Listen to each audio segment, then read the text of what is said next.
नमस्कार। आज हम जिस पाठ की चर्चा करेंगे उसका नाम है रीढ़ की हड्डी। ये कक्षा 9वीं के पाठ्यक्रम में सम्मिलित है और इस पाठ के लेखक हैं जगदीश चंद्र माथुर।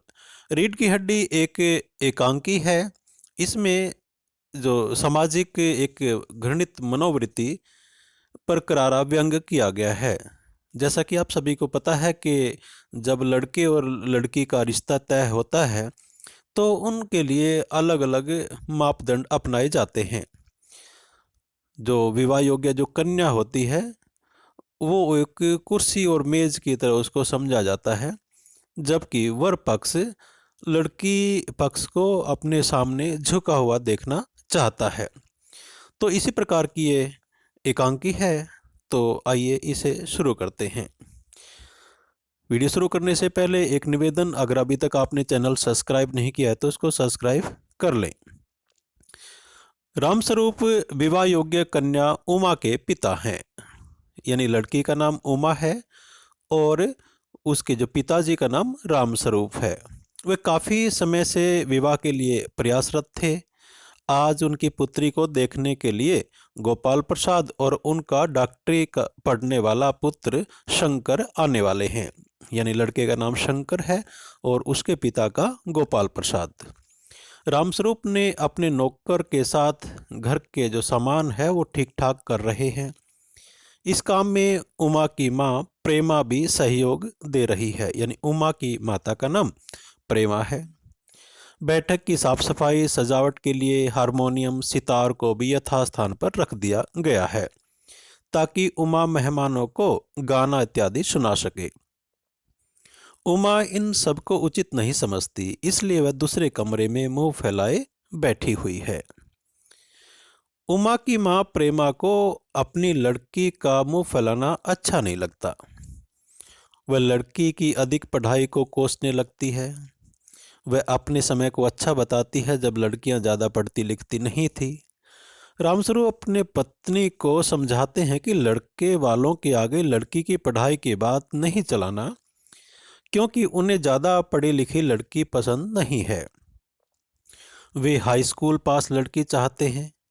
रामस्वरूप ने लड़के वालों से यही कहा है कि उमा हाई स्कूल पास है। मेहमानों के आने से पूर्व सब तैयारियां कर ली जाती हैं। नाश्ता तैयार हो जाता है, केवल टोस्ट के लिए मक्खन की कमी रह जाती है। उसे लाने के लिए रामस्वरूप ने अपने घर के नौकर को पिछले दरवाजे से भेज दिया है। नौकर का नाम रतन है। इधर सामने वाले दरवाजे से गोपाल प्रसाद और उनका लड़का शंकर अंदर आते हैं। सामान्य शिष्टाचार के बाद रामस्वरूप लड़के शंकर से उनकी पढ़ाई आदि के विषय में जानना चाहते हैं। तो वह बताता है कि उसकी डॉक्टरी की पढ़ाई वो कर रहा है। गोपाल प्रसाद अपने समय की तुलना वर्तमान समय से करते हुए अपने को अपने लड़के से श्रेष्ठ सिद्ध करने की कोशिश करते हैं। गोपाल प्रसाद बिजनेस यानी मूल विषय पर आने की बात करते हैं, तो रामस्वरूप उन्हें पहले नाश्ता करने को कहते हैं। नाश्ते के प्रबंध के लिए रामस्वरूप अंदर जाते हैं तो गोपाल प्रसाद एकांत में अपने पुत्र को रामस्वरूप की हैसियत के विषय में बात करते हुए उसे अच्छा बताते हैं और उसे झुककर बैठने की बजाय तनकर बैठने की सलाह देते हैं। इस बीच नाश्ता आ जाता है और वो नाश्ता करने लगते हैं। इस पाठ में ये भी दिखाया गया है कि जो लड़का है शंकर, वो सीधा नहीं बैठ सकता और बार बार उसकी आदत है वो झुककर उसकी बैठने की आदत है।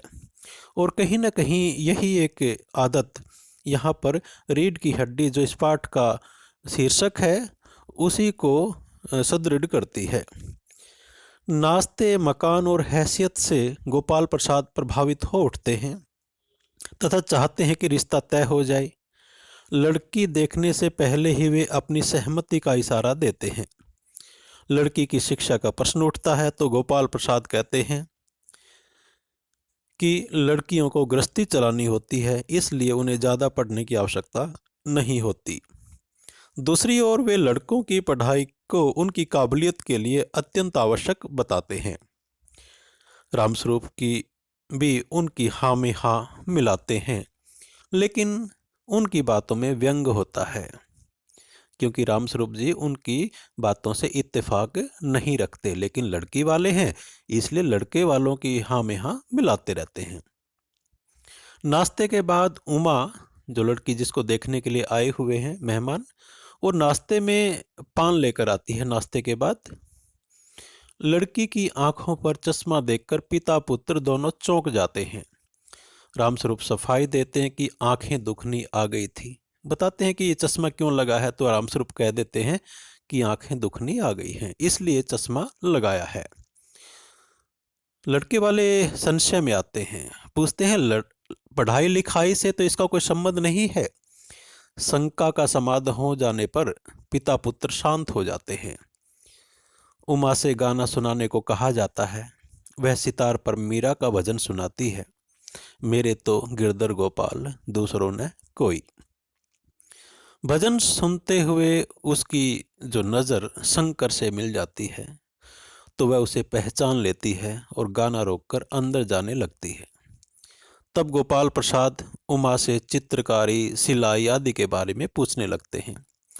उमा खामोश रहती है, तो रामस्वरूप उत्तर देते हैं कि वह सब कुछ बहुत अच्छा जानती है, उसने अनेक पुरस्कार भी जीते हैं। गोपाल प्रसाद चाहते हैं कि प्रश्नों के उत्तर उमा दे, क्योंकि उनके पिताजी उमा की तरफ से उत्तर दे रहे थे।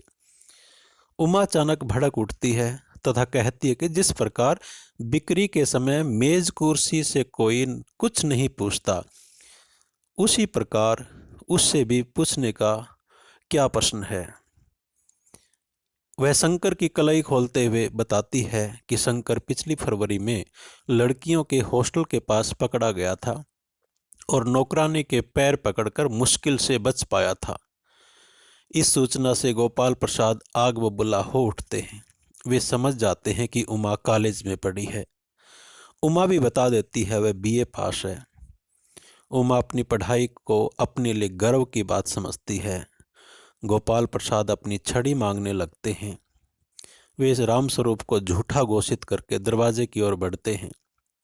इस बीच उमा अंतिम अस्त्र चलाती है। वह कहती है, घर जाकर पता लगाना कि आपके लड़के की रीढ़ की हड्डी है भी या नहीं। इसके साथ ही दोनों बाप बेटे चले जाते हैं। उमा रोने लगती है। इतने में नौकर मक्खन लेकर आता है और कहता है, बाबूजी मक्खन, और इसी के साथ पर्दा गिर जाता है। तो ये एक रीढ़ की हड्डी, उसका एक सारांश था। आशा है आपको समझ में आया होगा। आपका धन्यवाद। जय हिंद, जय भारत।